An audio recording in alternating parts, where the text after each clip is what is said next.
Alors évidemment, bah, du coup, c'est vrai que c'est un peu plus mon spectacle comme le premier, et je dois avouer comme le deuxième aussi. Bon, on est tous d'accord, on a tous compris, c'est moi qui tiens les rênes. Et vu que je suis très généreux, je Avec partage. mes idées et drôle, drôle. Donc il y a effectivement un nouveau spectacle. Oui. Enfin, c'est un nouveau spectacle à peu près 57% pour le moment. Et puis ben, on va l'upgrader au fil des shows qui viennent. Donc là, on pense arriver à peu près à 65-66% pour Noël.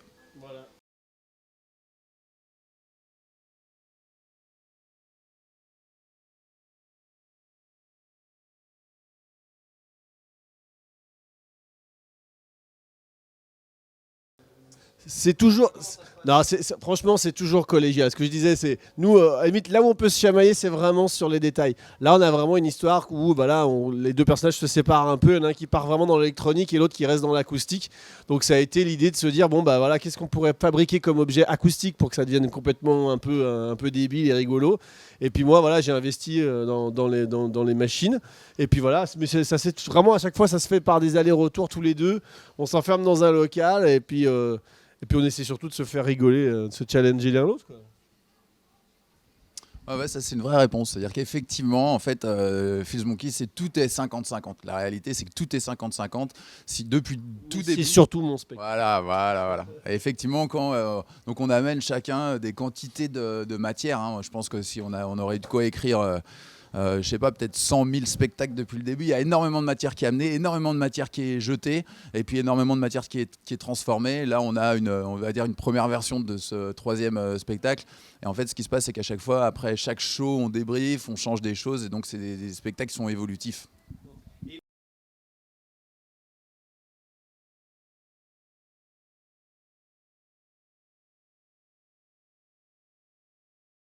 Ce qui est vachement agréable avec cette nouvelle mouture du spectacle, c'est qu'on repart beaucoup de la musique. Et ça, c'est très important parce que on revient un peu aux premiers amours. Nous, à la base, on vient pas, on n'a jamais pris un cours de théâtre. On est vraiment des musiciens. Et je crois que là, c'est pour ça qu'on se plaît vraiment avec cette nouvelle formule. C'est parce que la musique compte en premier et qu'après, tout de suite, on la met en scène. Il y a toujours une bonne petite histoire. Enfin, moi, j'aime bien. Franchement, on se marre bien là. Mais là, je l'aime bien en ce moment. Mais j'aime bien. Puis il y a du synthétiseur. J'aime bien.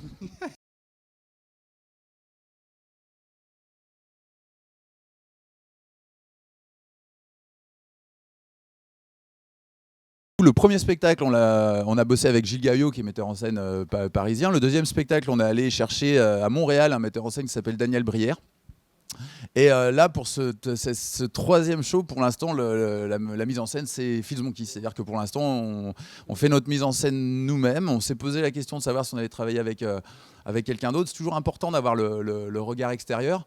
Après, on se dit pour l'instant, bon, c'est comme je le disais tout à l'heure, le spectacle va évoluer, donc rien ne nous empêche à un moment donné de faire rentrer quelqu'un d'autre.